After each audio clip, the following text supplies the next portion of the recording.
Hey, we are live. What is going on, everybody? Welcome to what is this? One, two, three. This is the third installment of my mental health journey. Oh, I can hear myself. That's what it is. So this is the third installment of my mental health journey. It's just something I started to bring mental health awareness to the community, with the focus on having Black men have these types of conversations that we don't normally have. We are going to switch it up. We have a lot of great things planned for you all. With that said, today I have Mr. Keven McKeever. What up? What up, Chingu? Hey, yo, what up, brother? I'm so here trying to survive, man. yeah, we met what 1997? 97, 98. Yeah, 97, 98. 97, 98. Um, Kevin was I feel funny even calling you Kevin. It's all right. It's all right. It's all Yeah. right, Tyrone. But you were my boss in Korea, and we just kept in touch. That friendship is important. And whenever I'm in Florida, I always try to link up, even though we ain't been that successful. Yeah, we ain't never stopped trying. No, we never did. Never did. We've come really close. Yeah. I came by the school maybe once or twice, but that was about it.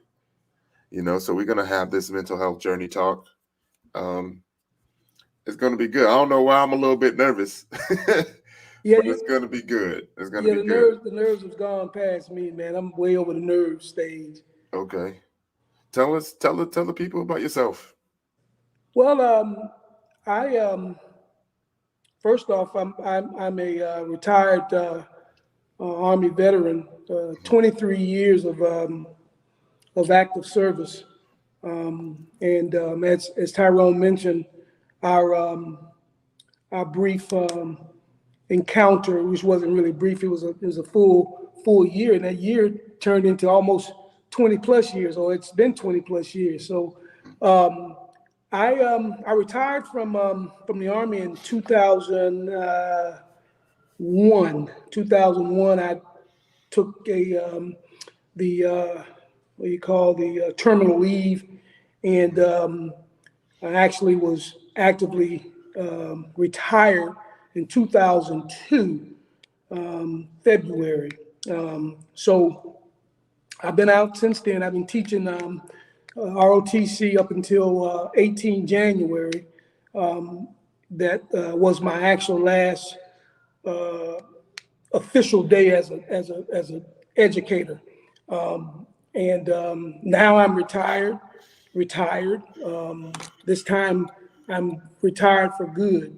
But I often talk to Tyrone, over the last maybe 3 or 4 years about mental health. We've had conversations about mental health, and my journey, which tells a little bit about myself, is that it started way back in just before the Persian Gulf War.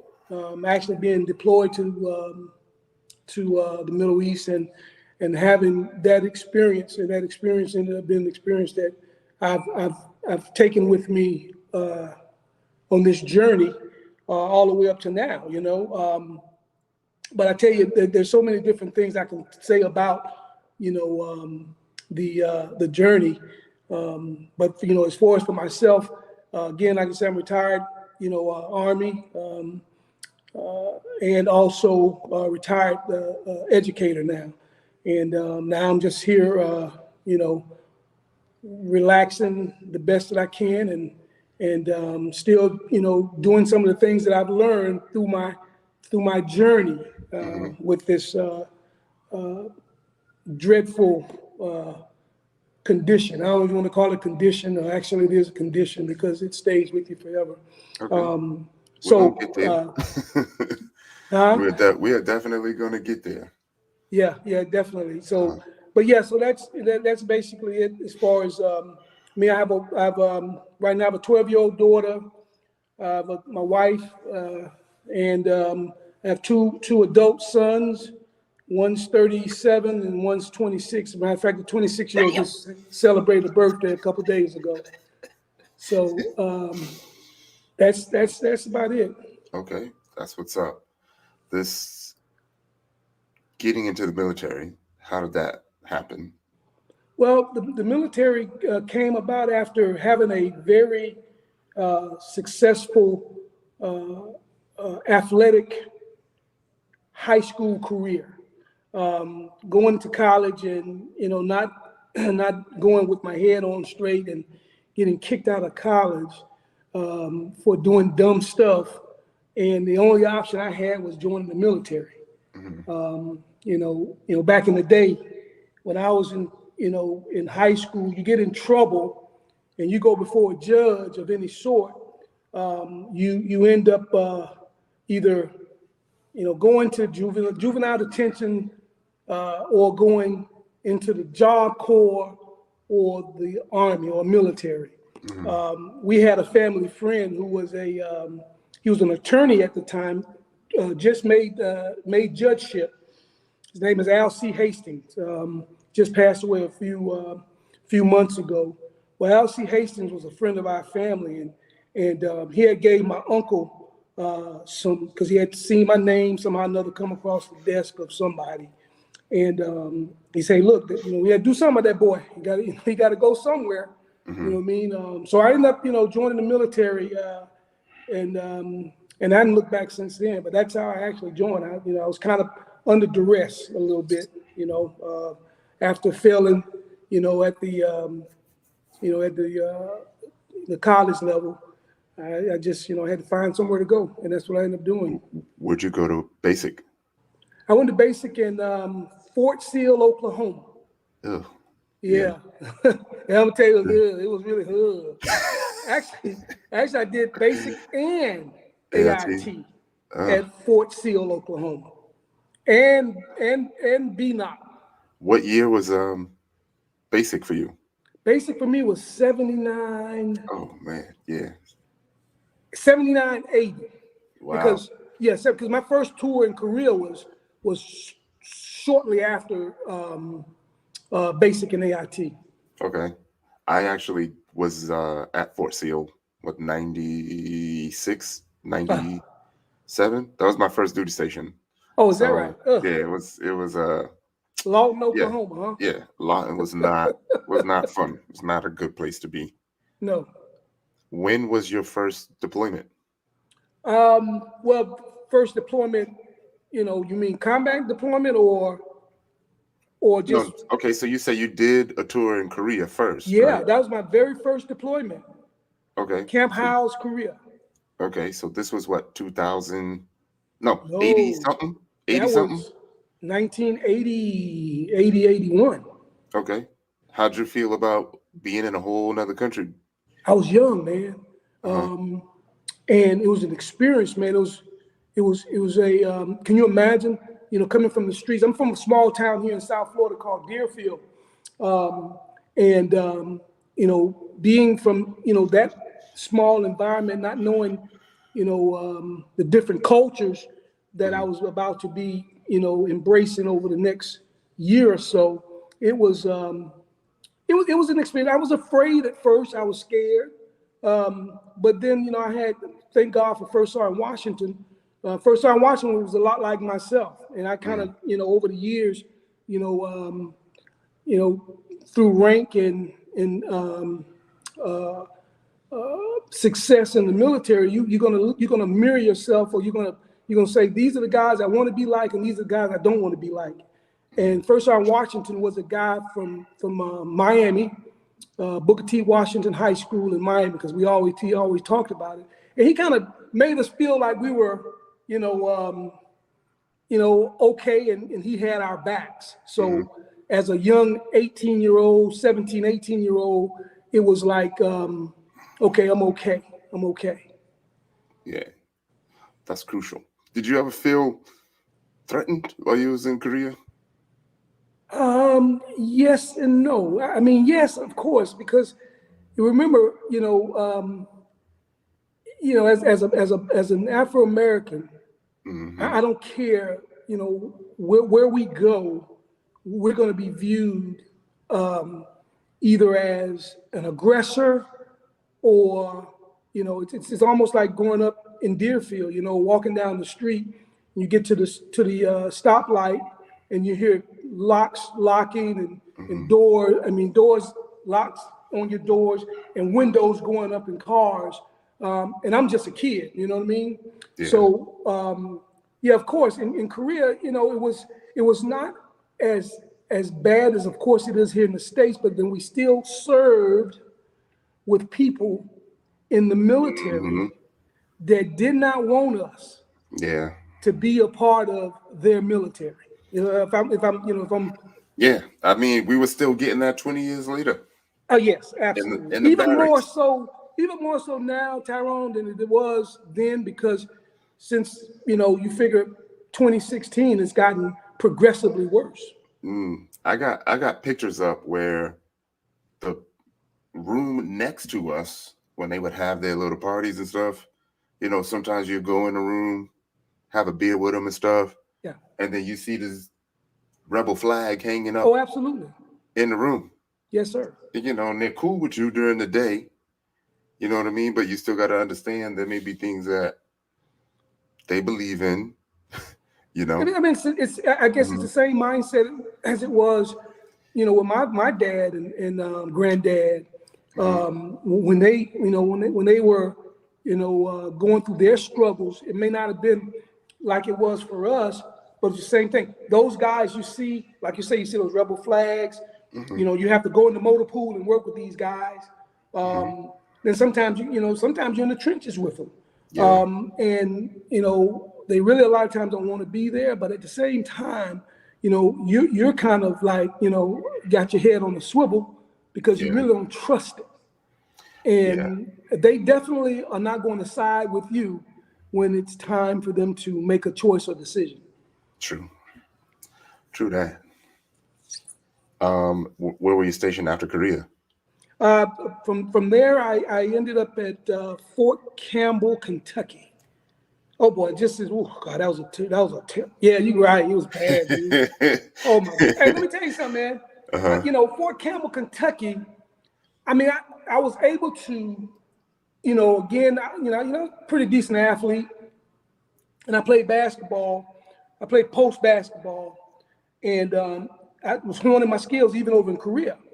So when I got to Korea, when I got back to Fort Campbell, they had the post basketball team tryout. So, of course, I go out there and I make the team and, be a part of the team. And it's, again, God is good too, man. I'm gonna tell you, man, he has blessed me, man, tenfold. My section, my lieutenant was Lieutenant Russell Gambriel. He went to Furman College. He was a defensive back. I think he was a safety for Furman. Got drafted, but he ended up getting his tearing his ACL. I say that to say this: he was my OIC, and one of the best basketball players I've ever played basketball with or around. Happened to be in the same commo shop. His name was Wayne Golden. And Wayne Golden, if you Google Wayne Golden, man, he was one of the best basketball players to ever lace up. When you say best basketball from Louisville, you're not going to say West Sunset, you're going to say Wayne Golden. Well, Wayne and I played together, and he kind of mentored me. And then Russell Gambriel, he took care of us, man. I got, back in the day, you used to call it ED from duty. I didn't have to go to, we didn't have to come to the commo shop. All we had to do was go to basketball practice. So I did that for a few years there at Fort Campbell. And, we played all the, the universities in the area. We go down to play University of Louisville. We play all these different schools that were, there in that vicinity. And then, I got complacent and wasn't worried about being in the military. It was like being in college, playing basketball and, just enjoying life. And then, I ended up PCSing from there. And then I had to really start focusing. Okay. I don't know if you know this, but all the pictures of Wayne Golden are in black and white. Yeah, Wayne Golden And you was said you UT played with him, huh? Chattanooga. He was UT Chattanooga, Mr. Basketball. Uh-huh. Yeah, he's a bad boy, man. He's the only guy that could beat me in a one-on-one where I could not score more than one bucket. Wow. Now, he was a baller. He was about 6'4". If you look at some of his highlight, man, you'll see this guy. I mean, he should have played in the league, but, you know, he got drafted by the New Orleans Jazz, and he did some recruitment violations with Clyde Frazier. Clyde Frazier came and picked him up before he graduated from UT. They had some stuff on him, so he ended up not going. But he played overseas, of course, and then he joined the military, and that's where he and I met. And we bonded. And I've been close friends with him for 30 years as well, or better. What's after Fort Campbell? After Fort Campbell, I went to BNOC, and from there to Bamberg, Germany. Actually, no, I went from Fort Campbell to Bamberg. I came back from Bamberg. That's why I ended up going to BNOC. But yeah, I went from Fort Campbell to Bamberg, Germany, southern Bavaria. So I know Germany had to have been a little bit different. I've been there for Oktoberfest, so everybody was in a good mood. I imagine what it can be like. Oh, Germany was beautiful. You know, it was beautiful. You know, and you know what I mean. Germany was beautiful, man. Yeah, I heard. You know, and I kind of went there young. Again, I was still young. But I missed something. I got married there at Fort Campbell. I met my first wife. She was a student at Austin Peay State University, and I met her. We played Austin Peay State University basketball, and she was in the stands. And I saw her, and then we ended up going from the game. After the game, we always met at this club called the Capricorn in Fort Campbell, and we ended up getting married. I left her behind, and I went over to Bamberg for the first maybe 6 months or so. So I had a good time.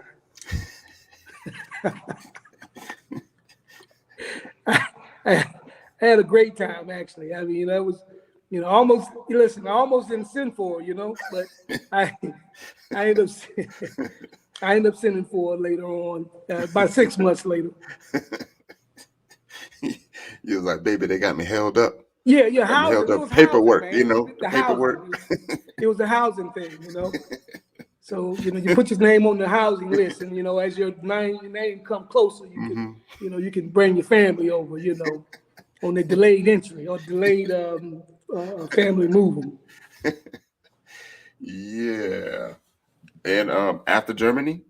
So after Germany, I ended up after Germany going to Fort Leavenworth, Kansas. Yeah, but wait a minute now. Now, Fort Leavenworth, Kansas. Again, okay, I'm coming back from Germany. At that particular time in Germany, my oldest son born. Oh, I might be thinking of something else. I was thinking of Fort Lindenwood. No, Leavenworth. Not Leavenworth. Yeah, Fort down Leavenworth. The street. Okay. Down the street. It's pretty close, but yeah, that's two different locations, man. Yeah, I was told that there's a cactus. No, what was the saying? There's a woman behind every cactus on Fort Lindenwood. I would agree with that. And then they said, but there's no cactuses on Fort Lindenwood. Tumbleweed. Tumbleweed, man. Tumbleweed. Yeah, I'm gonna tell you, I learned a lot. I learned a lot about myself from that place. You know what I mean? I owe a lot of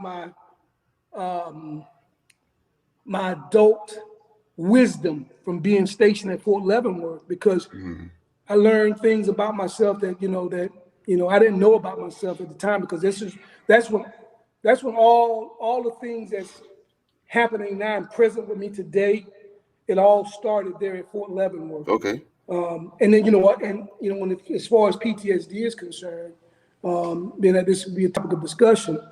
As far as PTSD is concerned, it began there, but I want to stress to all our brothers, man, out there, that you don't have to be a soldier in order to be, or a cop or a firefighter Yeah. in order for you to be diagnosed with PTSD. Mm-hmm. I was suffering with forms of PTSD long before Mm-hmm. I had my first child. So, now it became apparent to me that was in the equation because, back in the day, they wouldn't even talk about no damn PTSD. Right. You know what I'm saying? There's so many What do you- things that, again, like I say, I learned a lot being in Fort Campbell, as you were, being in Fort Leavenworth, about myself and the direction and the path that I should have been going. And then it went dormant for a little while, but, after it all came out, it all started there at Fort Leavenworth. What do you think made it come out? Yeah, it made it come out. Was it something from childhood? Childhood, a lot of different things that occurred. All the trauma that I experienced. Be it really bad trauma or what some folks may not consider to be bad trauma. Somebody taking your dog from you, Tyrone, when you're 7, 8 years old. That would be very traumatic. Right. And that happened to me. You know what I mean? Okay, understandable. And I still live that, man. Mm-hmm. I still live that. I remember the day that it happened. I remember the whole, and that's the thing about PTSD, man, and in the nightmares and the thoughts and all the things that that go along with it, man. And it's For sure. hard Speak on for it. you to factor all that stuff in your head. You know what I'm saying? So you have to get help. You got to get help. Okay. Tell us more, because I know that there's things in my childhood that have occurred that you just kind of like put on the back burner. Man, I'm so thankful for the doctors that I got. And let me tell you, not all of us get the right people. Again, as I stated a few minutes ago, God is good, and God has put me in the places where I needed to be to get the things done that need to be done for Kevin. Okay? Because I struggled, brother. Trust me when I say this, I struggled. And then I didn't know what I was struggling with or for. So, as I talk about these things to these doctors, aside from my military part, I started talking about, because some of these doctors were good. They ask questions about things that may have happened to you when you were younger. You know what I mean? That may trigger something in you as an adult. Well, that incident I mentioned about my dog being taken from me, that was always a problem for me, even as today, you know what I mean? Because you think about, you said something a few minutes ago about, how things are relative to, black and white. It's still that way now, and it happened to me when I was 7, 8 years old. Where this lady came up to me, and my dog was a standard poodle. And of course, back in the day, I didn't have a leash. We had him registered, but I didn't have the leash and collar around him with his tag on it. So we walked to the 7-Eleven, as we always did. And I say, Skipper, sit down, and you stay. He sits there until I come out of the 7, because my grandmother would send me to get something from the 7-Eleven. And I go get the 7-Eleven. She give me a note, and I walk over to get it, me and my dog. And there's one time, man, this lady came there, man, and she said that my dog was her dog. So the dude in the store knew that she wasn't telling the truth. He's a white dude, like you were saying earlier about going and having a beer with him. You see the flags everywhere. But this guy right here, he knew me from the hood. He knew that was my dog. I don't know if he knew this lady or not, but he knew me. So long story short, she calls the police. God is good. The police comes. It's a white guy, white cop. He comes. And he says, "It's one thing I can do to ensure that this dog belongs to you, lady." He said, "You call the dog and you call the dog." So I stood by the door of the 7-Eleven. The lady stood on the sidewalk, and she started calling the dog. My dog didn't move. I said, "Skipper, come here." He came to me and wagging his tail and jumping all on me. The cop said, "Ma'am, I'm sure that this is this boy's daughter. And they detained me, man. They had me there for a long time. They wouldn't let me go nowhere. And So how for old me, were that you? was 7, 8, you said? 7 or 8 years old. Oh, man. Yeah. Mm-hmm. 7 or 8 years old. And, again, that's almost like being abducted and nobody know where you're at. So my grandmother, she's, I'm gone a lot longer than I'm supposed to be gone. So I had to tell her a story, in tears, of course. And, she was in outrage, but there was nothing she could do. You know what I mean? You think about the times, that's early 70s, man, real early 70s, late 60s, early 70s. So you're talking about situations back in them days, man, this was feast or famine, you know what I mean? You can't get away with it. So that's something that carried over with me all the way up until, right now at 60 years old. I still talk about that. Yeah. Why do I talk about it? Because it's in this head, man. Yeah. It makes me think that, there's a lot of kids that do not have a good experience, a good first experience dealing with authority. Yeah. And it just, for some reason, it just stays with you. Yeah. To the point where they pull up behind you, they pull up next to you, you ain't do nothing, right? But the anxiety is there, and you're like, why? What? Like, why is it there? Like, I don't even have dealings with the cops maybe 3, 4, 5 times in my life. Right. But every time, it's it's there. But that's a societal thing. That's a societal thing, Chingu. And it's something that we always say that in our lifetime we may see this and we may see that.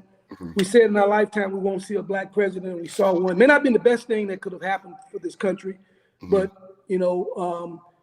and I don't say that in a derogatory manner, but it's the truth. I support everything that that president did, but when you really look at it, those folks that are acting the way they're acting now, that 70% of the folks out there that's doing crazy stuff now, that's rehashing those things that went down in the 60s, is because they really, felt that it shouldn't have been. And then those old wounds are still opening up in situations like me in that little small incident with my dog. Yeah. I had several more, but that one there sticks out to me the most. And that's one of the ones that when I'm talking to my doctors over the years was one that, they identified with, and they can tag that as, a traumatic experience for a 7 or 8 year old. That dog slept in the same bed with me. You know what I mean? Wherever I went, that dog went. If my brother raised his hand to hit me, my dog is ready to eat him alive. Yeah. That's family right there. Yeah, man. Absolutely. Absolutely. So when you talk about, how it started with me again, there at Fort Leavenworth. But me not knowing that, that's where it began for me until around 2016. Because after deploying to the Middle East from Fort Leavenworth, that's when all of the military side of it started happening. Okay. Being away in that particular situation and seeing the things that you see, at that particular time period, not getting into the details of it, but I can go as far as my redeployment back to the States. I was medevac back to the States, but I was medevac back not by a wound, but more by what the doctors had perceived me to be only. They didn't want to keep me. Let me try to get this right. They didn't want to keep me in the. Hold on. We're gonna come to that. We're gonna get there. I want to talk about the deployment, your first deployment, getting those orders. So I'm sure for your time there was a purse gram. or something, Yeah, it was right? the Purse grab. You're I right. still got mine when I got Yeah, the it orders was. for Korea. So you get the Purse gram, like what's going through your head, and where did they tell you was going? My very first one was Korea. So No, we I mean knew, after Korea, after Korea. Fort Campbell. No. After Campbell, like you're getting deployed. You said to the Middle East. Oh, that was Leavenworth. That was after Germany. When I got from Germany to Leavenworth, Leavenworth was when I got the orders or the notice that I was going to the Persian Gulf. Okay. Well, I was Let's scared. talk about that. Let's talk about that. Yeah, I was scared. You know you're going to Persian Gulf. I was scared because you got to understand the times. Weapons of mass destruction. Yeah, it That was was the bad. that was the focal point. That was the focal point. So all the talk in the shop is, as you look at our political, as I look at it now, a lot more so now than then. It wasn't as black and white as it is now. But we had some of us in the shop that was totally against going to the Persian Gulf because we had no favor with the current president. But being a soldier, you have no choice. You got no dog in the fight. If they say you got to go, you got to go. But I was afraid, man, because when you get ready to deploy for the first time from all the years that you were in the military during peacetime. Yeah. And the first thing they talk about is war. For me, I was, I'm a combat signal guy. We're combat signals. That's what we are, combat signals. Yeah. But we're not infantry. We're not No. artillery. We're not armor. I can handle my crew serve weapons. Yeah. I can shoot a 45. I can shoot an M16. I can protect myself. I can control myself. But we're not trained in the manner of those guys. Yeah. So that popped into my mind. Yeah. So what if I have to go into hand-to-hand combat? What these are the type of things that came to mind. So you're afraid. I was afraid. Yeah. We talk about that quite often. Like carrying your weapon to go to the range to pop some rounds off is a whole lot different than carrying your weapon, walking on the tarmac, and getting on that plane, knowing That you don't know what's on the other side of that plane. Yeah. But once you get there, them people don't want you there. That's right. Well, that was a scary thought. And then, and to top of that all off, at that time, my youngest son, he's 6 years old. He's a youngster, he's a baby. And leaving him behind with the thoughts of not coming back. Yeah. And that resonates in your mind. Yeah. And that's where a lot of it starts too. I mean, the process starts to happen, right then. So that anxiety is there, that fear of death is there, the fear of the unknown is there. You got your weapons. You're on this plane. The flight is terrible. It's uncomfortable. You get there. Was it hot when you got there? Like we were able to tell as soon as they opened the door that it's hot out there. I think it was 130, 140. They showed the thermometer. It was like 135, 140-ish, maybe even more than that on the tarmac. It was hot. And another story is at the time, I'll tell a story, wait for him to come back. So at the time, the Americans was mad ignorant about, the process when it came to war, because the countries that we were fighting at the time really didn't have any women in their military. So what Americans would do is we would say, not only do we have women in our military, we're going to let the women get off the plane first. Just to to prove a point. So the people there is not happy with us at all. So we got to deal with all that. And there's times where, your people's back home, they want to talk to you and they want you to communicate more. But by you communicating with your people's back home, it's just a reminder that you're not home. So I know I can speak for me while we're waiting for him to come back. There would be long periods of time where I don't want to call my mom, right? I don't want to call home. I don't even want to know what's going on back home because it's gonna mess with me, and I'm gonna want to be home. And because I can't be home, it's just gonna add to the stress of why I'm there. Chingu getting old, so I would imagine he having multiple technical difficulties. I try to tell him. All right, so those in the audience, if you have a question that you definitely would like me to ask him, let me know. Also, if there was a topic that you would like me to talk about at some point in the future, let me know. I can tell you what I have planned coming up. So next week, we're actually going to see the other side of this. A really good friend of mine runs suicide prevention for the entire Army. So you can hear stories about some of the things that she has to do, with the care packages and the letters back home and the phone calls and the management and the training. And it takes a special person. It takes a really strong person to be strong for so many other people. So when it does get to you, it really, really, really gets to you. So we get to hear about that. Also, we are going to have Sabrina from the show, Aisha from the show, and another good friend of mine that lives here. We are going to talk domestic violence. So it's going to be a domestic violence panel.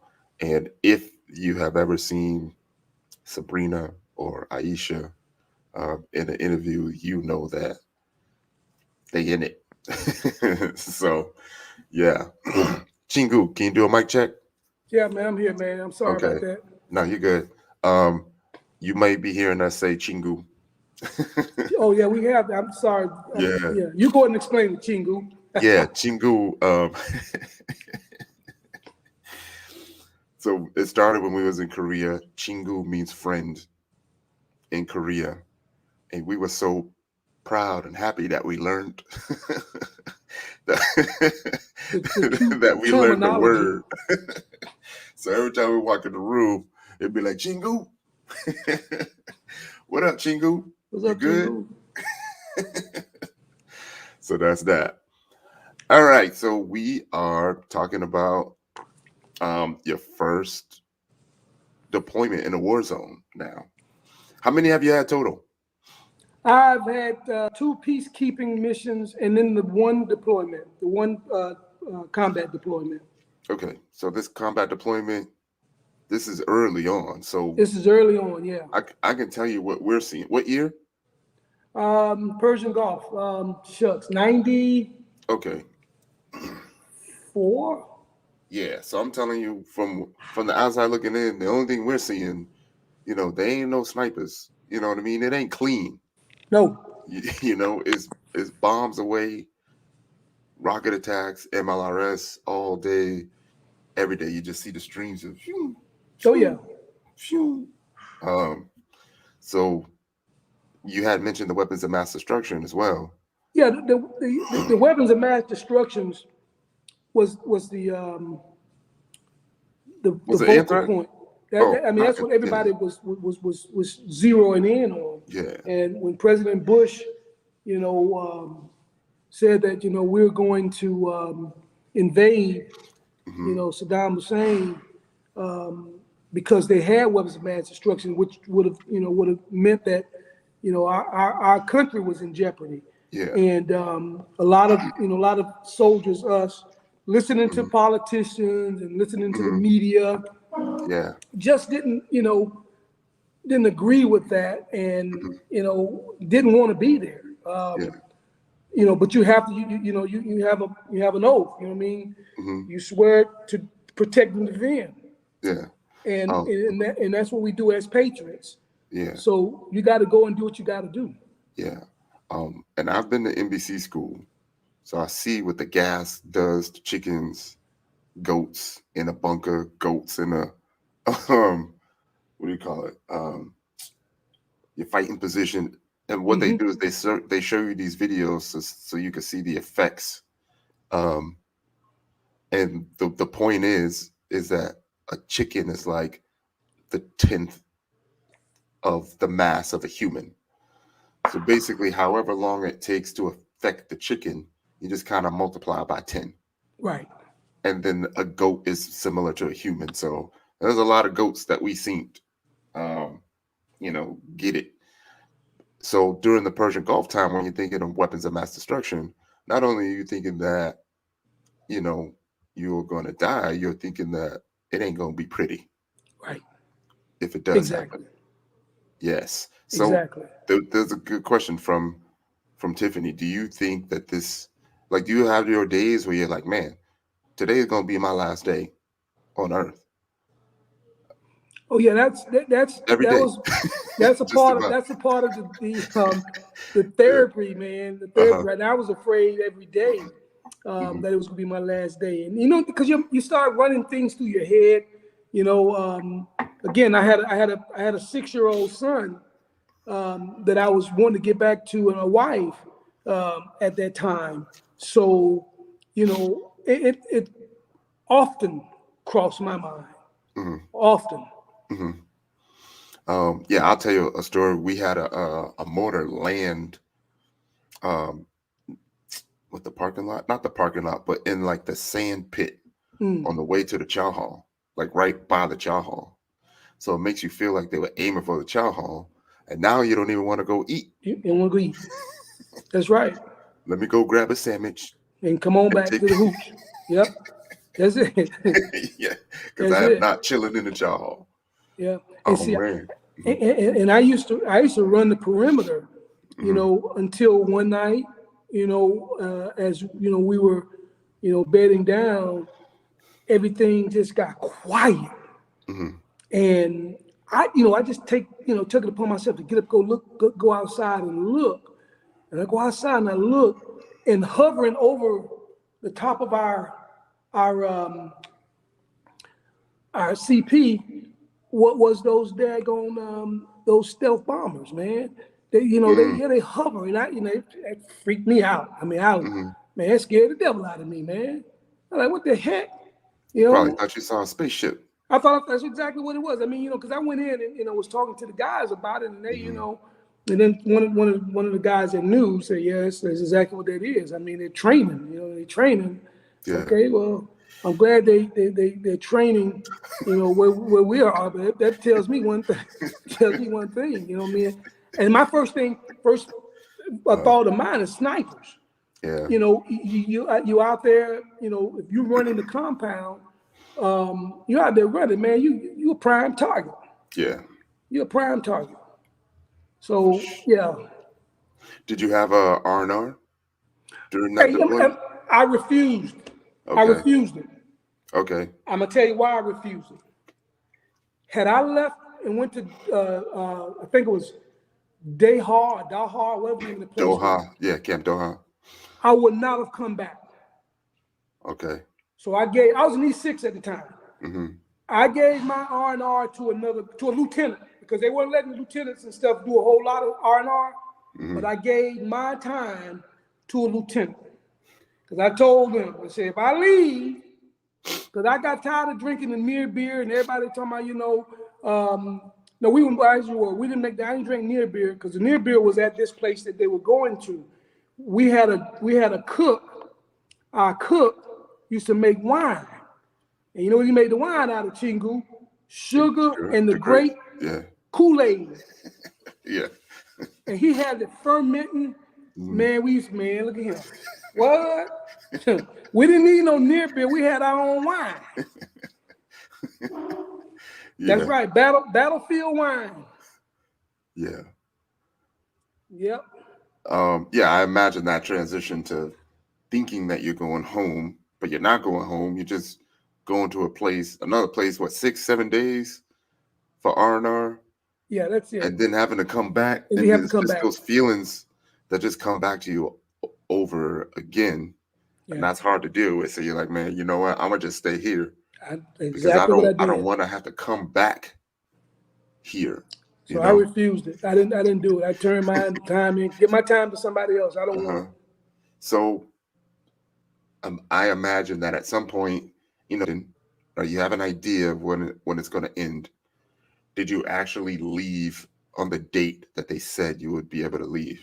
Well, I was combat medically evacuated. Okay. Yeah, I forgot about that. So for me, I left the combat zone and went to the good ship Mercy, and I stayed on the good ship Mercy for about 30 days because they had the field doctor had diagnosed me with lymphoma, and told me I had about 6 months to live. Dang. So there is where most of my post-traumatic stress starts, because Damn. I'm being told while in combat, away from my family, that I only have 6 months to live. And I knew that leaving there, coming back home, there was a process. And that process was going to be about 2.5 to 3 months. So now I got 3 months before I leave this earth, and I have a son that is six years old and got a wife. So I'm gonna tell you, it was bad. And then, transferring from there to Good Ship Mercy, again, God is good. God got me there with Dr. Khan, who was the chief medical officer for the Good Ship Mercy. He was a captain, which is a full-bird colonel in the Navy. He took me under his wings, and he took me in, gave me all the medical attention that I needed at the time. It was mainly to find out why these guys said that I had this terminal disease. So he gave me a bunch of x-rays, and with his expertise, he said that I don't think what I'm seeing on these x-rays is lymphoma. And he said, what I'm going to do is, because they were going to send me back out to the range, man. He said, no. You're going to die anyway. Come on, soldier. Yeah. And at the time, I'm emotional, man. Yeah. And, I'm like, I want to go home now. You know what I'm saying? So he asked me, he said, you want to go back out there? You want to go home? I said, well, I want to go home if I got 6 months to live. He said, well, if it's true, then yes, you want to go home. If it's not true, then you can go back out and you can, but I didn't want to throw the dice. So he was, like I said, he was the chief medical officer. He signed the docs, got me a medevac, put me on a medevac plane, and put me on a chopper, actually, took me to the airstrip, and I went on back. But then and that's the process where you're being medevaced out. So I'm on the flight going back, and I'm back in the back where you had the wounded soldiers, and I was wounded as well, but I wasn't wounded with a sucking chest wound like a couple of the guys that were lying next to me. You know what I mean? And that again in itself is traumatic too, Tyrone. You know what I'm saying? You're told you got 6 months to live. You're on a gurney, next to a guy here with an RBG that went through his chest, but he's still alive. Which was, to me, was unbelievable because he didn't touch any of his major organs. It was unbelievable. This brother, I never forget him. Again, you don't forget these things. This guy was from Nashville, Tennessee, and we had a lot in common because he was a pretty good basketball player. From what he said, he was a Marine. He was actually a Marine, and I played a little ball, and we got to talking, and we talked all the way to Landstuhl, Germany. Where we had to stop there for a few days before we ended up back going in the direction that we were going. I ended up going to Walter Reed. And from Walter Reed, I went to Offutt Air Force Base, and from there to, because I'm on my way back to Leavenworth, but I had to stop there and go back to Bamsey Army Hospital in San Antonio, Texas.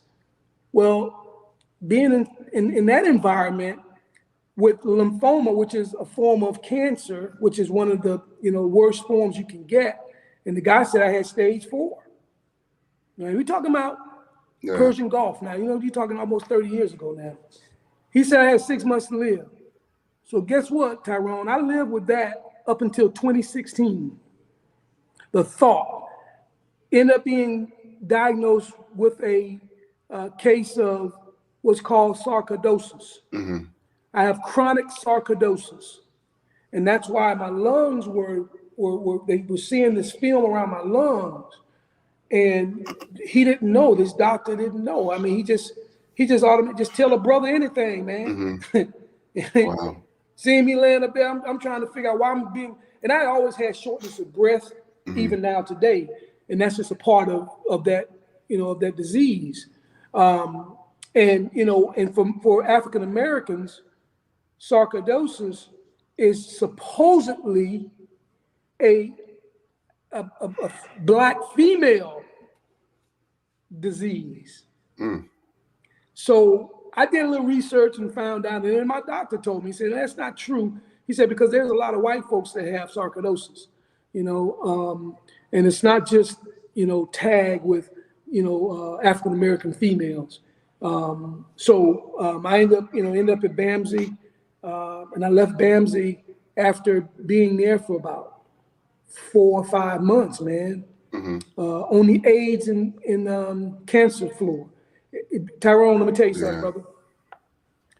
Every day somebody died. Every day. While I was on that ward, every day. That almost sucked the life out of me, man. And I kept asking, when will somebody tell me what's going on with me, man? You know what I mean? Somebody need to tell me what's going on. They finally flew my wife and my ex-wife and my son to see me at the hospital. So that kind of helped me out a little bit.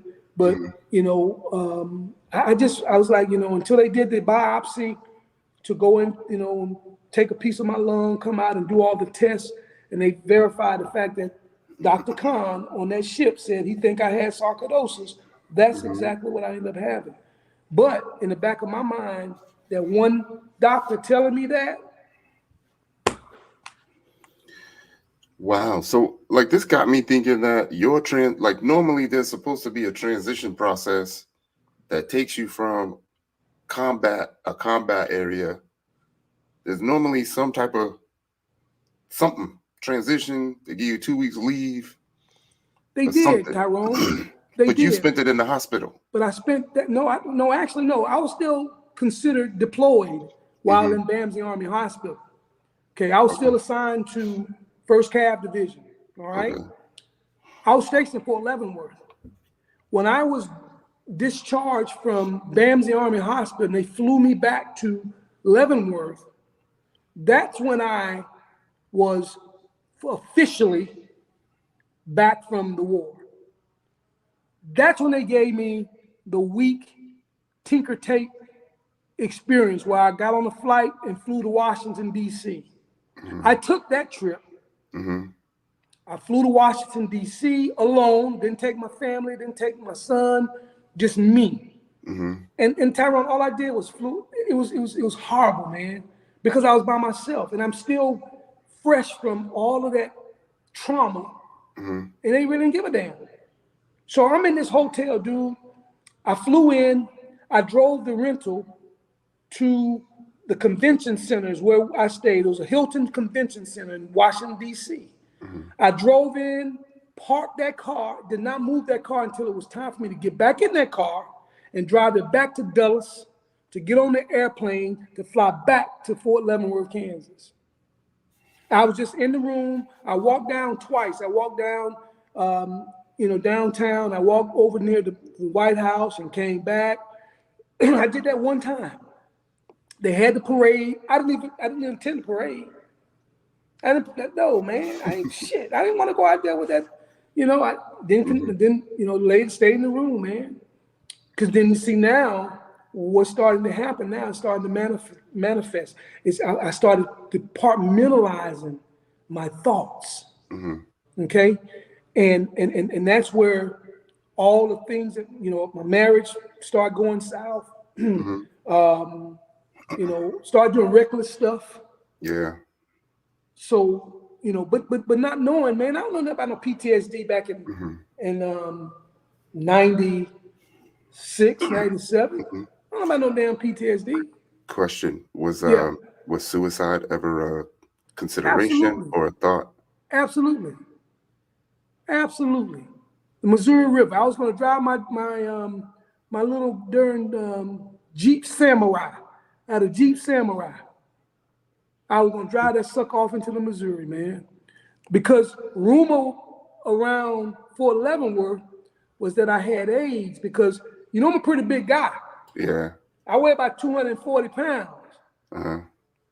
I was probably about a 165. Wow. I look totally different.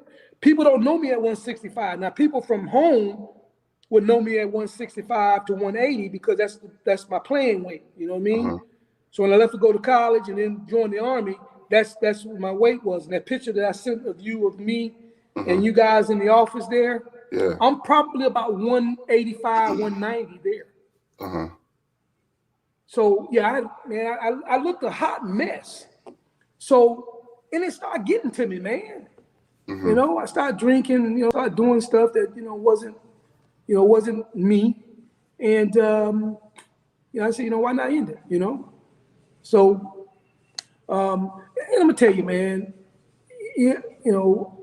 I consider myself a God-fearing man, and I pray on it all the time. And at that time I prayed and I would think of my son at that time. My only son at the time. And I said, I can't leave him. I got to figure this out. I got to figure it out. So, and didn't get no help, Tyrone. Don't get me wrong, I didn't get no help. I got no help. I just dealt with it, internally, which is not a good thing. That's not a good thing. So, all the brothers out there, man, if you're trying to deal with these issues on your own, man, don't do it. Go get some help. And, because there's some help out there for you. And I'm thankful for, like I say, the doctors that I had, man. It took a while to get them, though. I had to cuss out a few of them, Yeah. But, when you demand things and when you're talking about something and you're right about it, you got to stand firm. Yeah.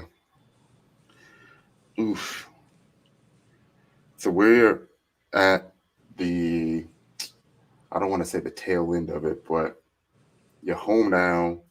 I imagine you're realizing that the 6 months have passed and you're not really feeling anything. Because I imagine at some point, you're probably thinking to yourself, all right, my body going to start failing me eventually, right? I'm going to notice this disease taking over. I'm going to start this downhill spiral. And then, there's another thing that I got to deal with. Did you tell your family, though, that you had that diagnosis for 6 months? No. Okay. What made you not tell them? Because I didn't want them to worry. And then I was having symptoms of something, and I didn't want them to know that. Now, eventually I told my ex-wife maybe 3-4 years later, because she's receiving, I was always transparent with, going to the doctor and stuff like that, but that's something I kept, under wraps. And one day she happened to look at one of because I had to go back to the doctor every year. Till today, I got to go to the doctor every year to check my eyes, my heart, and my lungs because of the sarcoidosis. And she saw it and she asked me, what is this? And I told her then. That's when I told her. She asked me, Kevin, why you didn't share this with me? And I just thought, hey, look, I didn't want you to be concerned with that. And we were, was going through some things at the time too. So, it just was one of those things. But I never shared it with my mom. My mom right now today don't even know this. Oh, wow. Nope. She's 82 years old, man. I've never shared this with my mother. Okay. Your mom's still here with us? Yeah, she's still here. Okay. You know you're going to get a beating when she sees this. She's going to whoop me. Boy, if I tell her, I'm going to get a whooping, man. Ain't no doubt. That's why I ain't going to tell. Don't you tell her. I get a whooping. What's after Leavenworth? After Leavenworth, I ended up going back to Korea. So was this our time in Korea now? Yep, this was our time. That was our time. 98. How was Korea for you? Oh, it was a party, baby. It was a party, baby. Listen, man.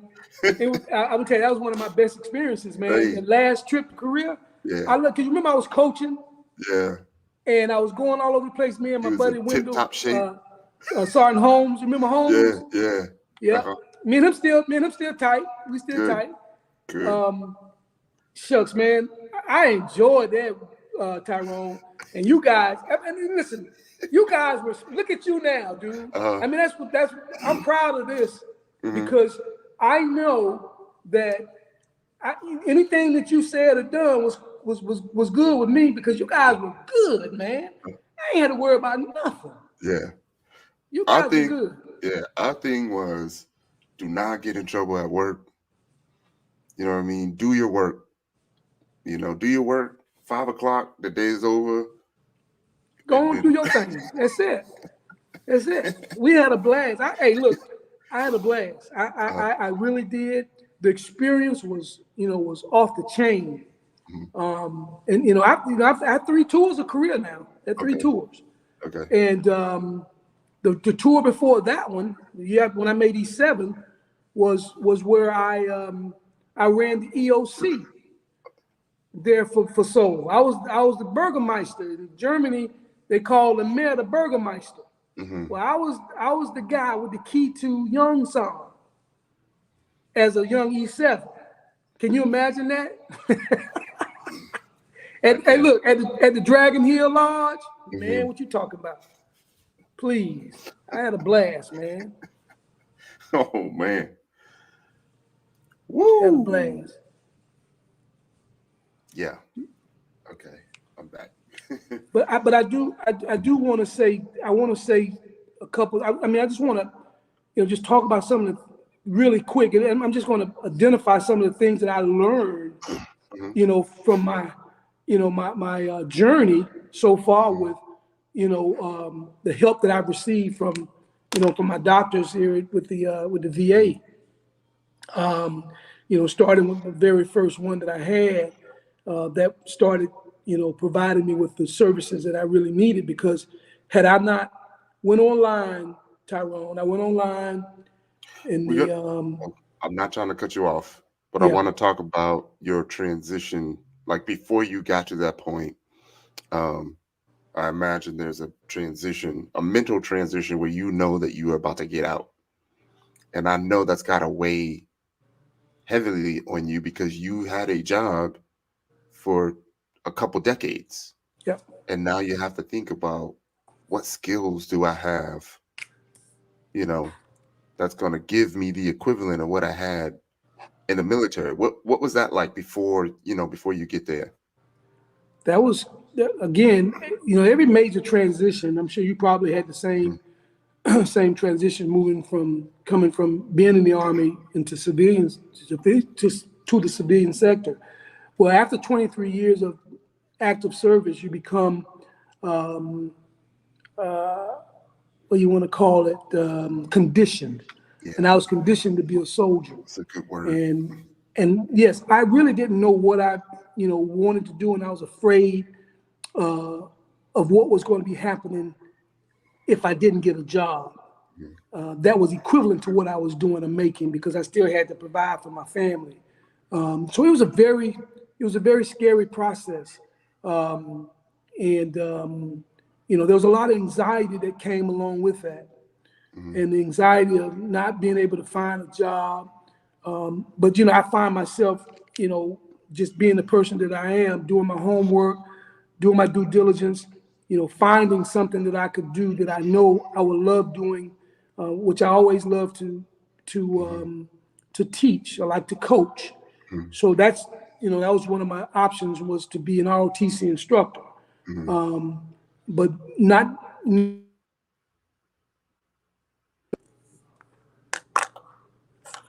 Yeah, you here.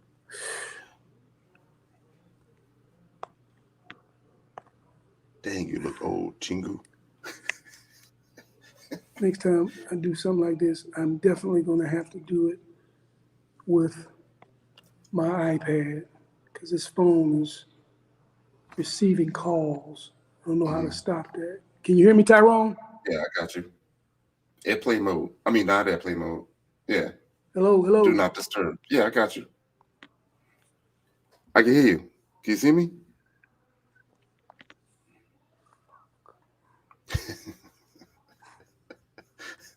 That's what happens when you get old, man.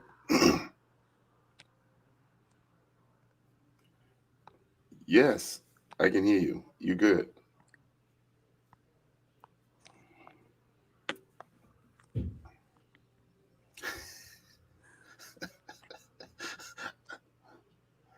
This looks like that Saturday Night Live skit. Huh? What did you say now? Satchel Paige. Huh? Yo, I can hear you and see you. It's cool. He'll be back. That's his second technical difficulty. He's starting to get good too, right? I wanted him to talk about, that transition out of the military and what the military has done for you. Because I know for us, we got you, Chingu. We was gonna talk about how does the military help you transition to that civilian life? Because I know for me, it was just, I forget what they even call it now, but it was just like 5 sheets of paper, or you mute it. You're muted. And they said, hey, Jesus just Christ. go here. Yeah, you good. You good. And they said, go to all these places and make sure all these people sign off on it. So when they sign off, they really don't do nothing. If I can remember anything, there was somebody that maybe helped with some resume bullets. But that was about it. They have this thing where they take whatever your job was in the military, and then they turn that into a resume, and they have like bullets for every MOS. You good? You can hear me? Yeah, I hear you. I hear you. Yeah. So I get these spam calls, man. That's those spam calls. Okay, it's cool. I wanted to talk about how did the military help with the transition into civilian life? Well, I mean, all the training that I got, even like right now, being able to. No, not what you gained. Meaning, like when it was time to sign out for the last time. You know how they give you this paperwork where you got to go to all these people. Oh, you talking about when you're out processing? Yeah. It helped, but then again, it didn't help because they didn't provide me with what I needed, especially with the medical part of it. Because when I actually got out, I needed more medical attention than they let on for it to be. Finding a job was almost, I mean, you go to these workshops that they have for transitioning soldiers. Like I heard you mentioning about resume building and things of that nature, but you're not really prepared, for that. A lot of times, maybe now it may be a little different now, preparing, soldiers for retirement than it was back when I retired 20 plus years ago. Yes. Because I had a young man that retired a couple years ago, maybe a year and a half, 2 years ago, from the military, and everything was, in a line where everything he needed, he got. Yeah. I had to go out and hustle, man. So that part for me wasn't that great. It wasn't that great at all. Yeah. It didn't help me. I'll Yeah. put it that way. I imagine like, one of the things that we struggle with, in our industry is figuring out what your worth is. And, looking back on it, your worth is whatever it says on this pay scale. Right. Right? You know how many years you put in, your rank, you put 2 and 2 together. You're like, okay, this is what I'm going to get paid on the 15th in the first. And you already know that. But when it's time to get out, you're thinking it could be less. It could be more. What do I ask for? Like, what does a master sergeant even mean as a civilian? How do you transfer those skills from the military? Like, because you don't know. Like, you never even looked at any job descriptions, at no corporation or nothing like that. No. So I mean, that's the preparedness part will probably come based on, your worth, like you said. What would a master sergeant be worth in our career field? Our career field is very, very large, and there's a lot of opportunities in our career field. Because look where you're at. I mean, and your job that you're doing now, your professional job now, is kind of in line with what you did in the military. Now, yes. Yes. Yeah. So, for me, yes, it is as well, because I'm a teacher. I taught. As a soldier, that's one of the main things that we do is train. You know what I mean? So you're trained. So, the skills that we inherit from being in the military does help us out, as we go. But as far as the process is concerned, the process, I don't even know if it's any better now than it was 20 years ago. Wow. Yeah. Not saying something. I mean, and again, my guy he's a pharmacist now, by the way, 3 years after retiring from the Army. He's a first sergeant, retired first sergeant, but now he's a darn blasted pharmacist. Okay. So, but he knew where he wanted to be at. You know what I mean? He started that process long before he got out of the Army. Okay. So you're doing the ROTC thing. You're at the school, where I saw you, well respected. Of course, I knew that was going to be the case. I knew you always wanted to give back. But now it's time to get them the full benefits, where you go to the VA and be like, hey, y'all owe me. That's it. I'm coming for mine. That's where I'm at now. That's where I'm at now. Coming for mine. Get the full benefit. Yeah. So another scary thing that people don't take into consideration a lot is that if you just did 20 years in the military, chances are you would have done 20 years at an organization. Correct. As well, which means, they think you ready to retire anyway, or they're kicking you out, or they're working on a compensation package. Like, did you feel like you might have even been too old to do anything as a civilian? I mean, I know you got a young spirit, I mean, when I retired, I was, right at 40, close to 40.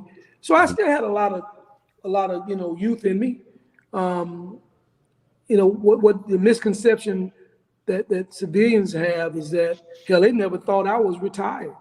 To be quite honest, they honestly thought I was volunteering, coming to the school and teaching those kids. They honestly, just about 70-80% of those teachers, if they hadn't had any type of understanding of what, being an ROTC instructor was about, they thought that we volunteered to come over to be with those kids.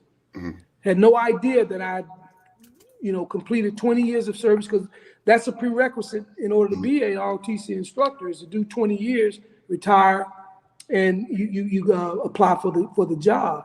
But no, they always thought that we volunteered. So my having the thought of not being able to stay with those young, but now I feel that way.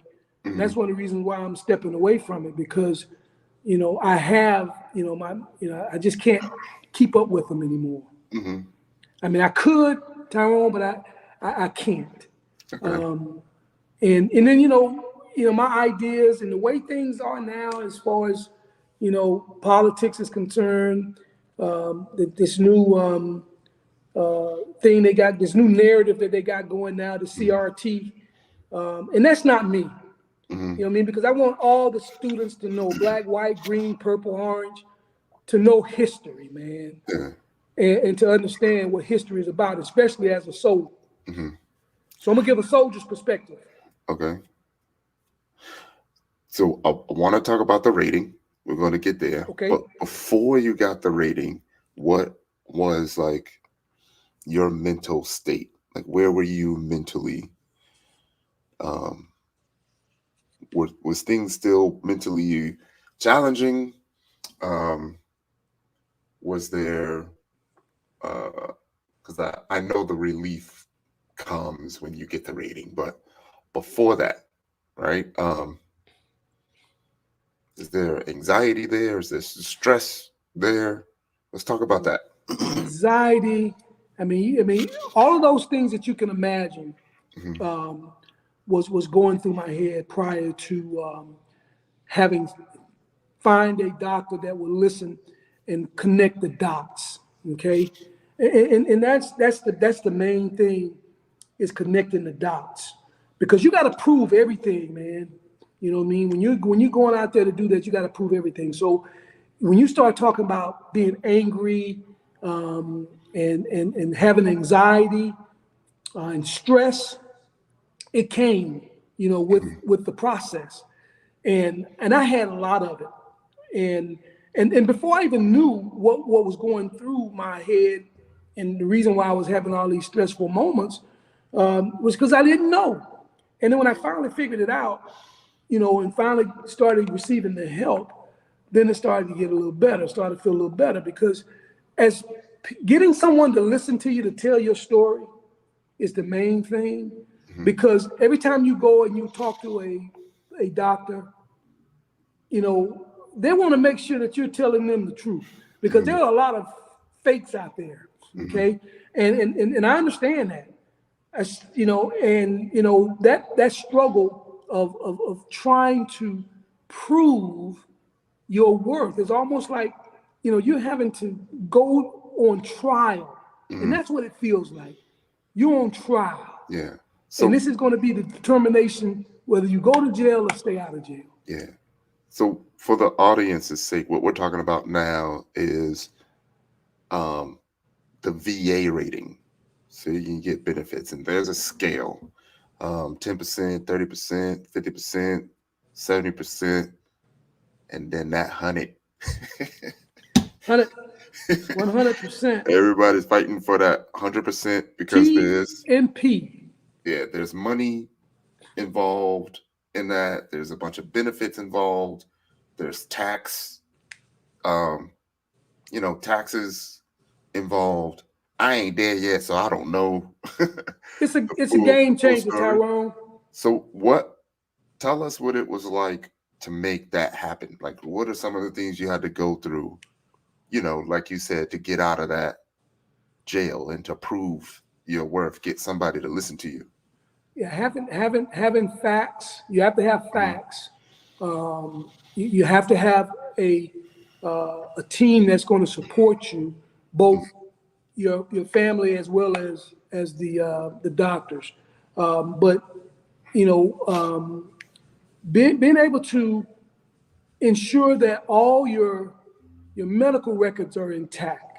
Some of the people that you've served with, believe it or not, like that young man I was just speaking about that's a pharmacist now, he wrote me a buddy letter. Because we talk about things that I had no idea when I was talking to him about it, that I was going to need him 20 years later. You know what I mean? So having all those documents, making all your appointments, and when you're in those appointments, ensuring that the doctors are writing what you're saying verbatim. Okay, because that means a lot, because when someone's reading it, the person on the other end of that is reading it, they probably saying whether this, feels true or not true, you know what I mean? And if you got the supporting documents, it's always good to have the supporting documents. Yeah. Because the supporting documents and being able to tell your story is how you benefit from it. Okay. So to answer some of the questions that are there, basically the rating just means that there are things that may have happened to you physically or mentally while you were in the In the service, military. yes. And if you have that documented properly, the more that you're affected by it, the higher the rating could be. Yes, So that's correct. And then they have a formula that they go by when they're calculating the actual ratings, and it's called service connection. So if it's service connected, then it'll be a lot easier for you to apply. When you have service connection, and then you have bilateral connections.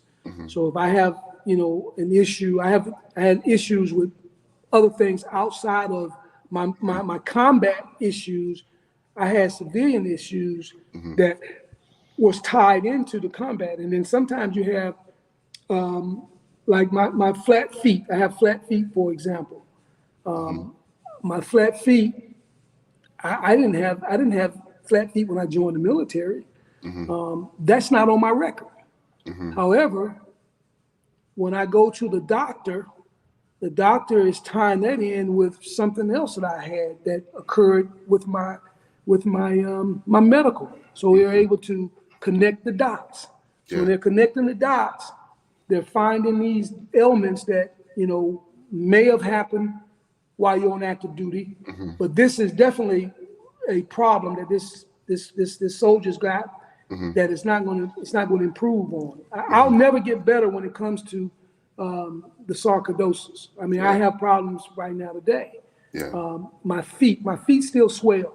Okay, and the flat foot now has turned into the bottom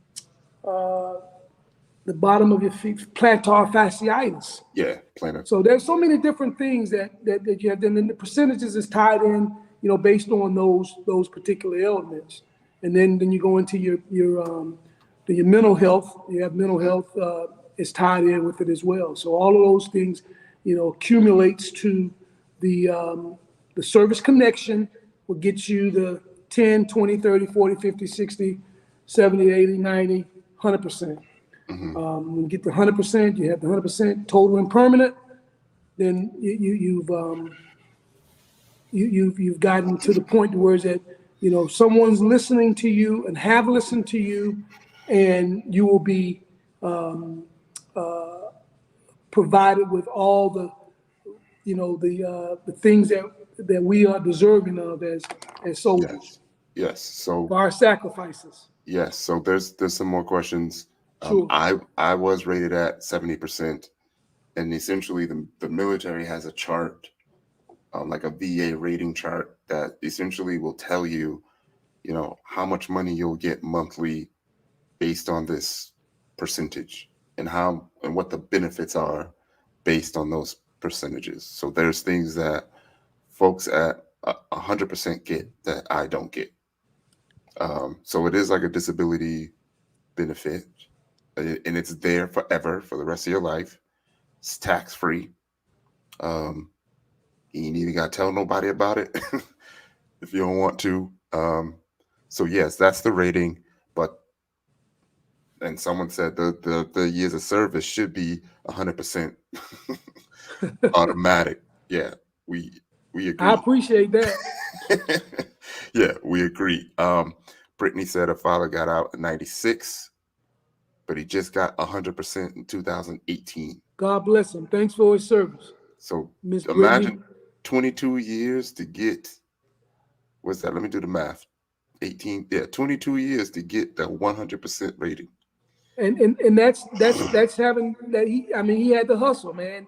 And a lot of the things that he had to have his records together and put all those things, because it was the same thing for me.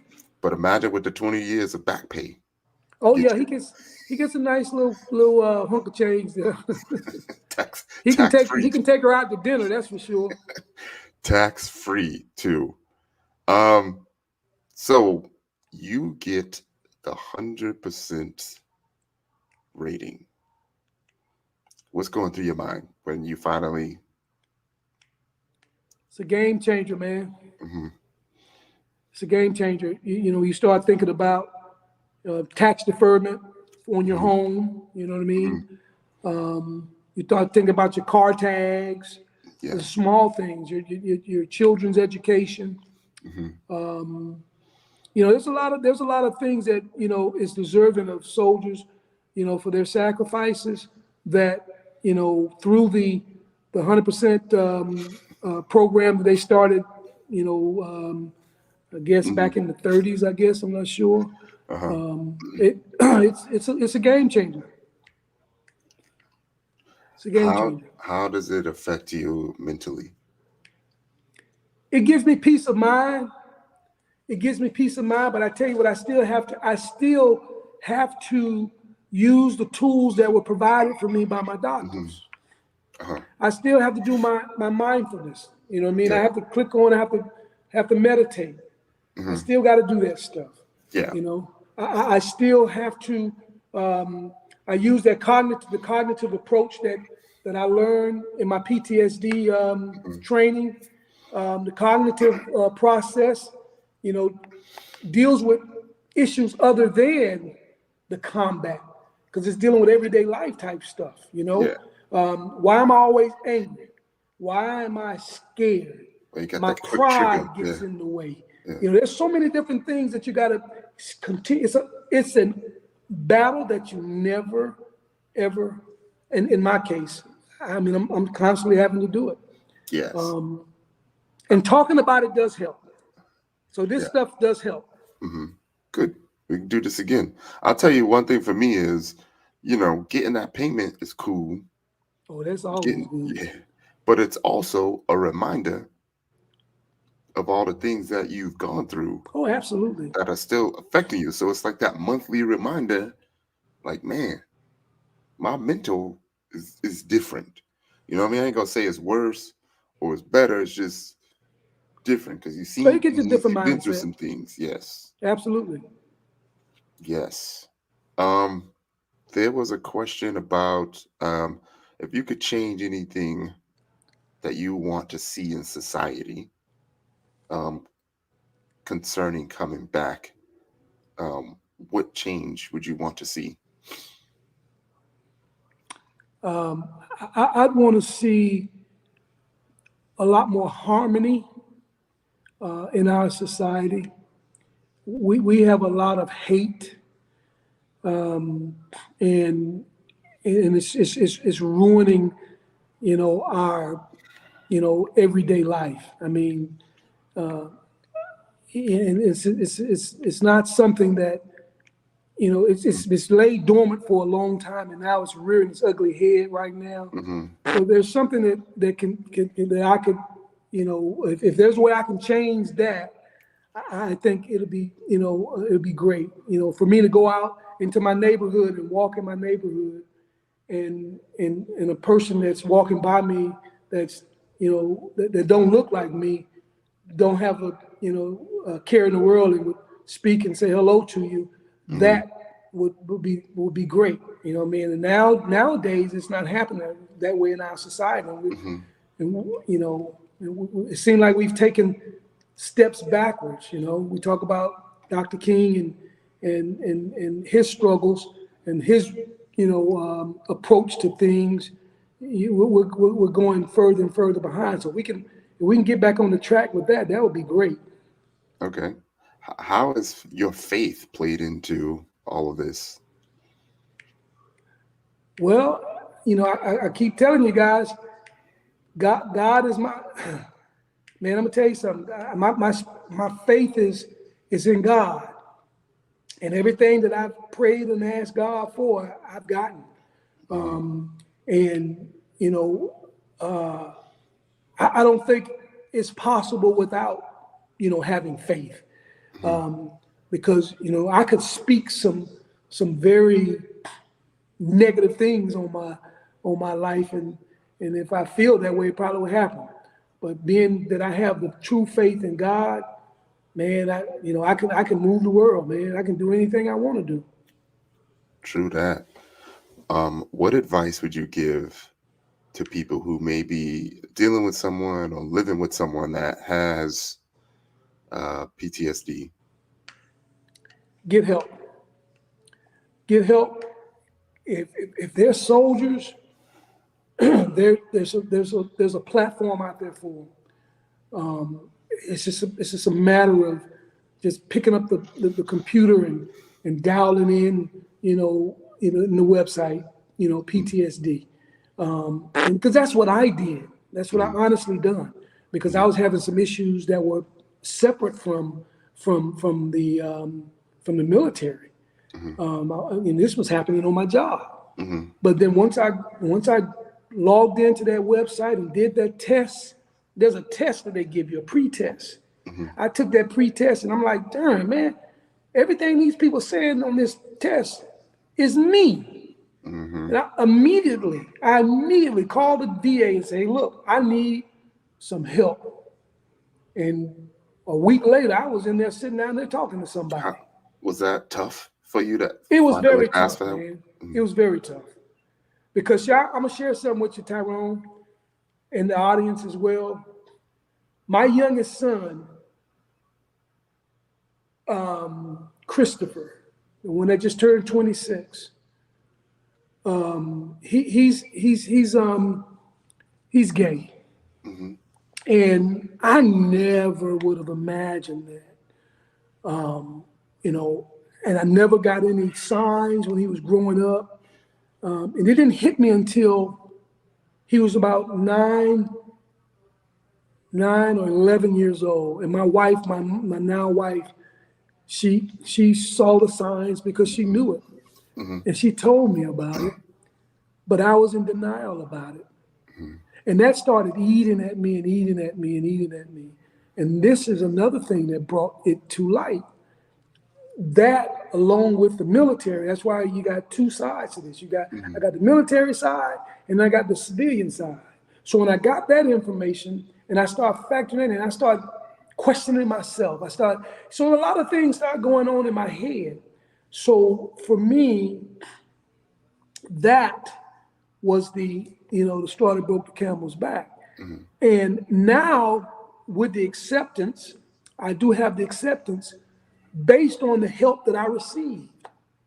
The help that I received in my cognitive training, in my therapy with stress and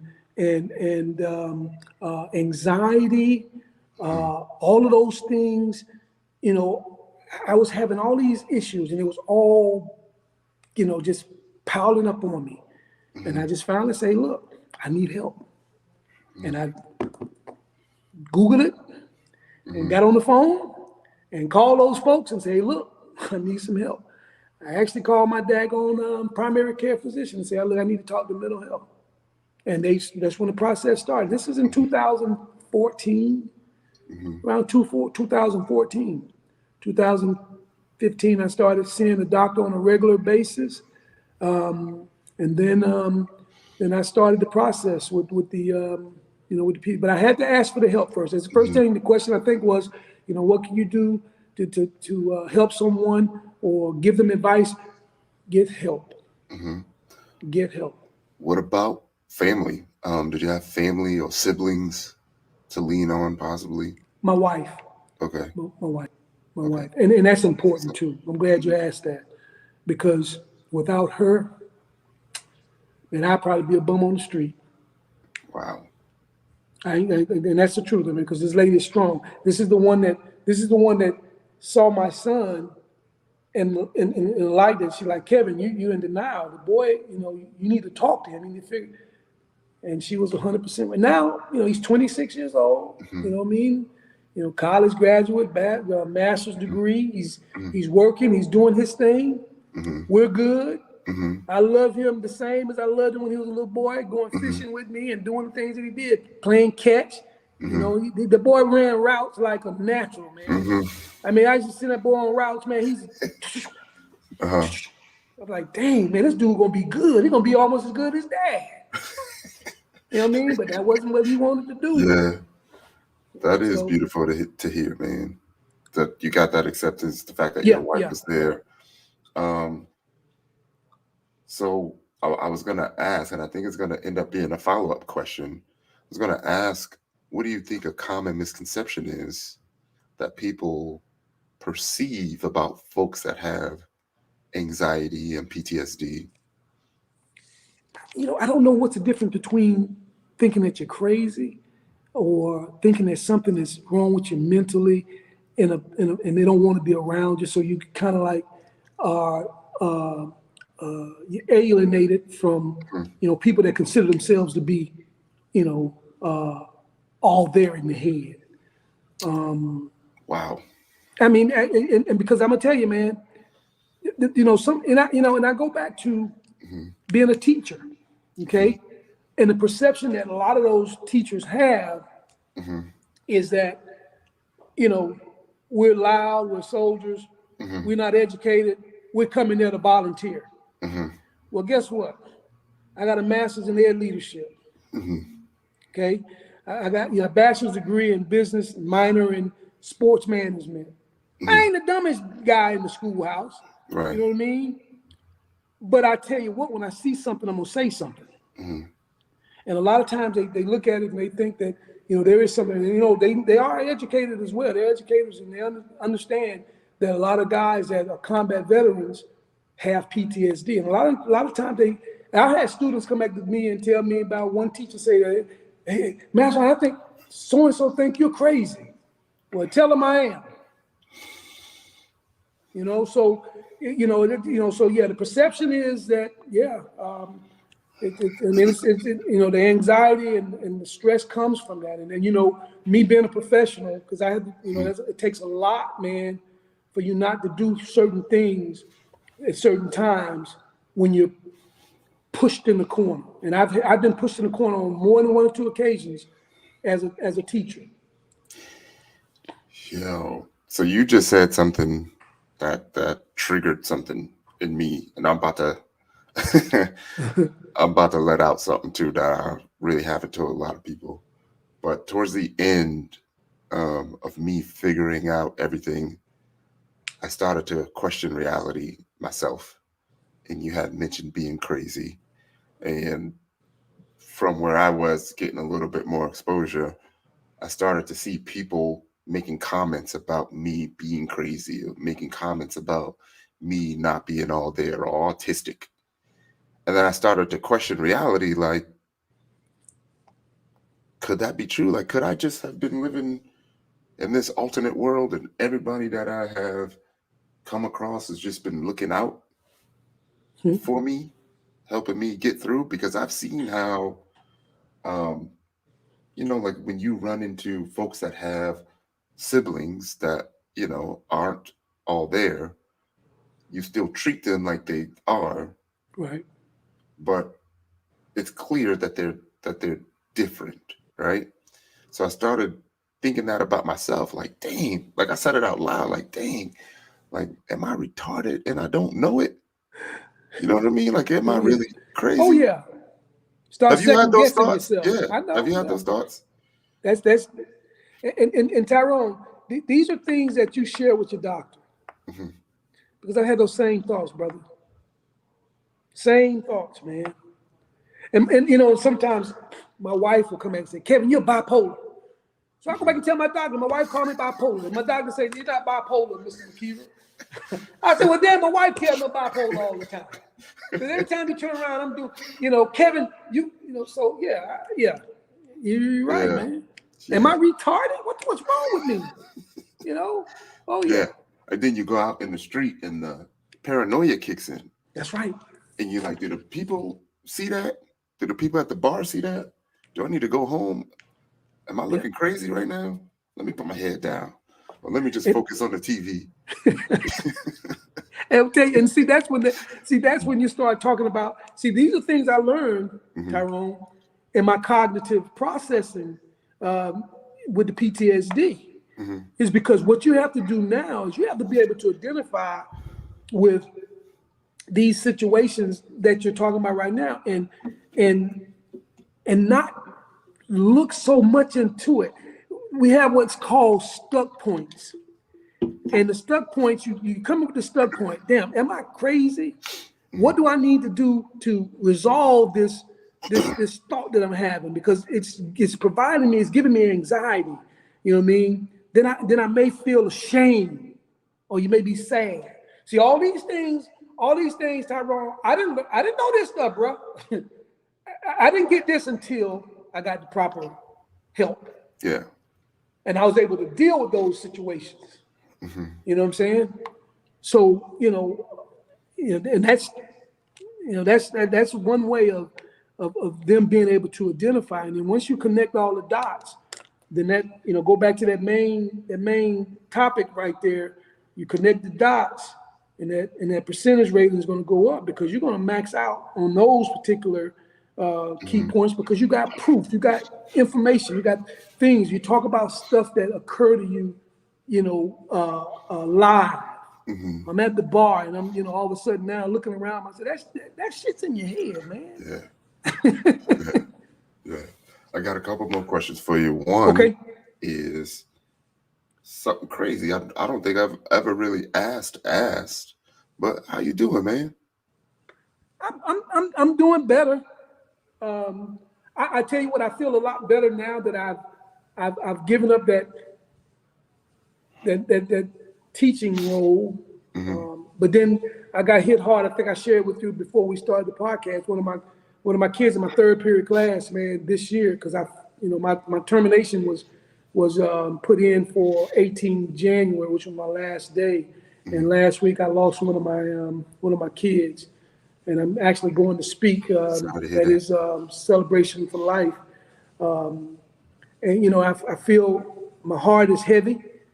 And I think that I wish if I was there, it was something I could have done to maybe, tell him not to jump in that car and ride with that cousin of his, because, that's part of what we teach the kids, is doing the right thing, making the right choices and the right decisions. But I do plan to, being that I'm free, I plan to go in and speak and talk to, young people. I don't know how I'm going to do it. God's going to have to set it up for me, but I will be able to figure it out, so that I can mentor and do things that's going to be beneficial for our young men and women, black, white, and green, purple and orange, everybody. But mainly focusing on our youth, our African American youth. Okay. But yeah, I'm feeling good, man. I'm feeling good. I ain't in the best health, but I'm okay. As long as I can go fishing, man, I'm good to go. That's good. Because that's actually I put the water in the thumbnail. Figured you would like that. Yeah, I saw that. That's a good. That's Key West, by the way. It's Key West, stuff. Trumbull Point, Key West, all the way down to the bottom. So I'm seeing some good things here, right?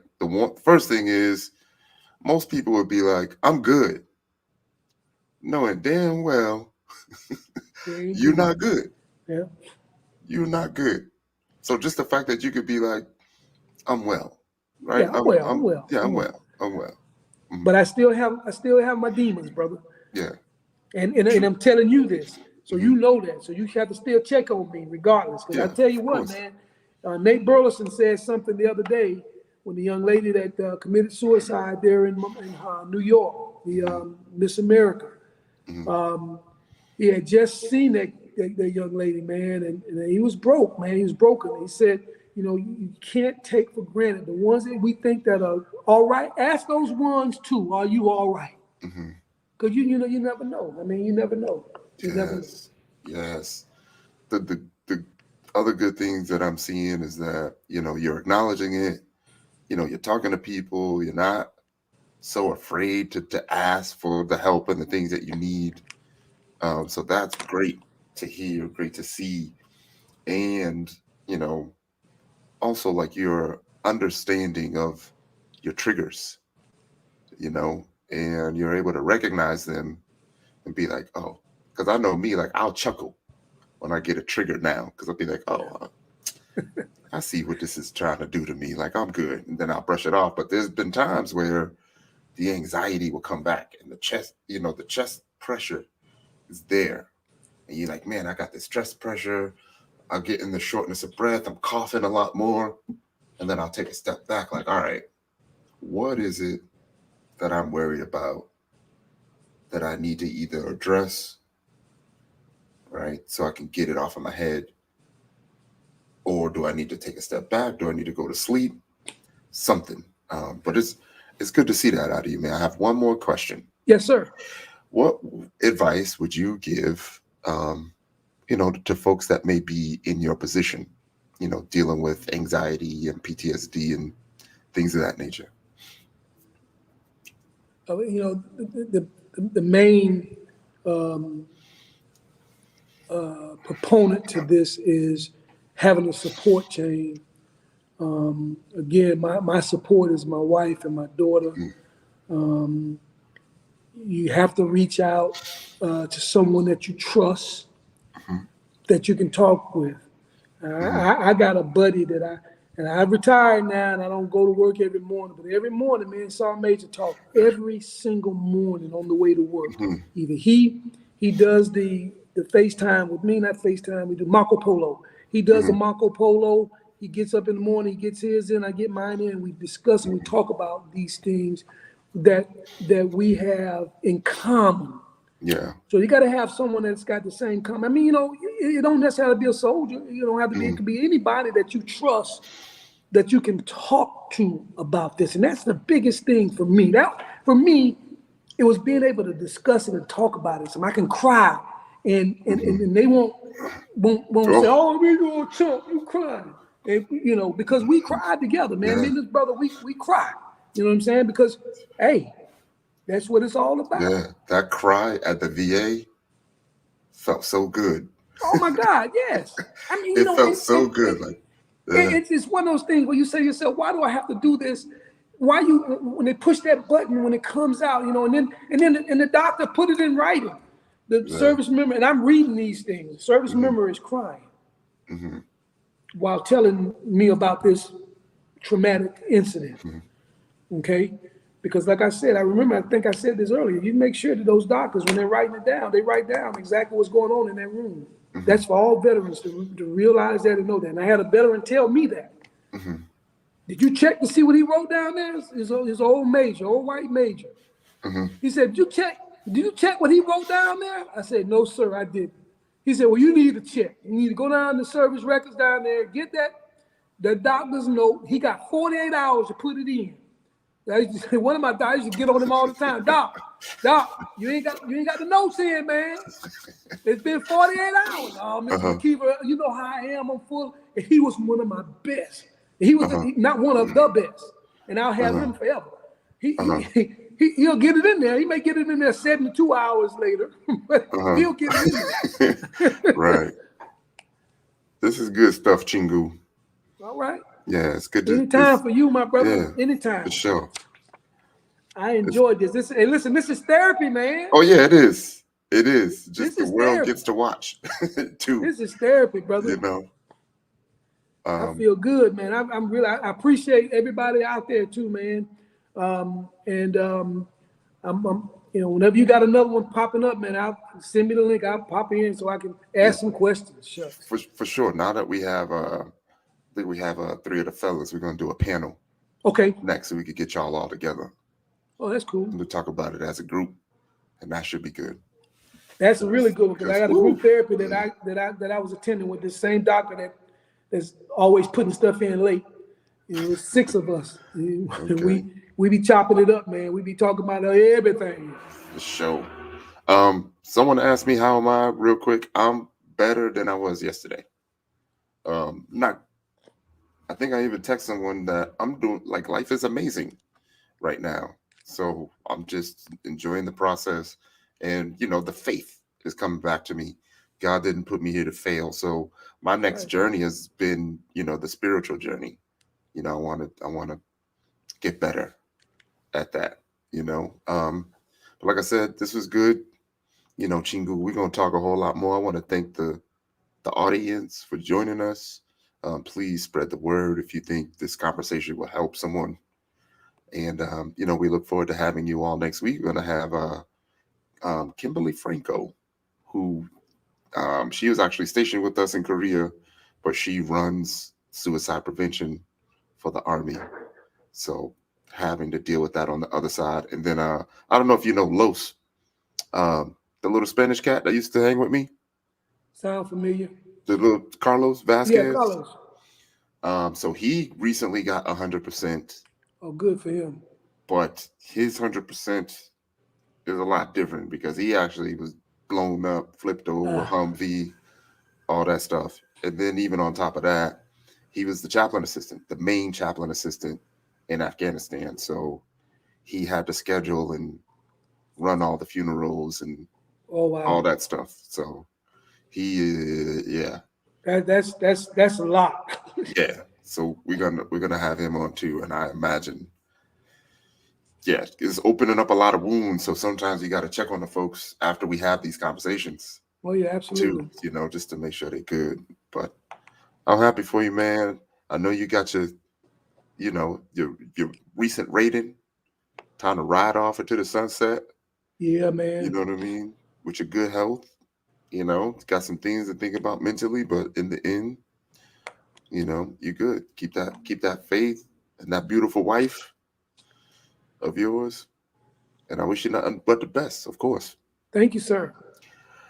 All Pleasure, right. man. It's been an honor. Yeah, a privilege sure. and honor. Honor and a privilege. Sure. All right, y'all. All right. We're going to end it. And thanks for joining us. Peace. All right.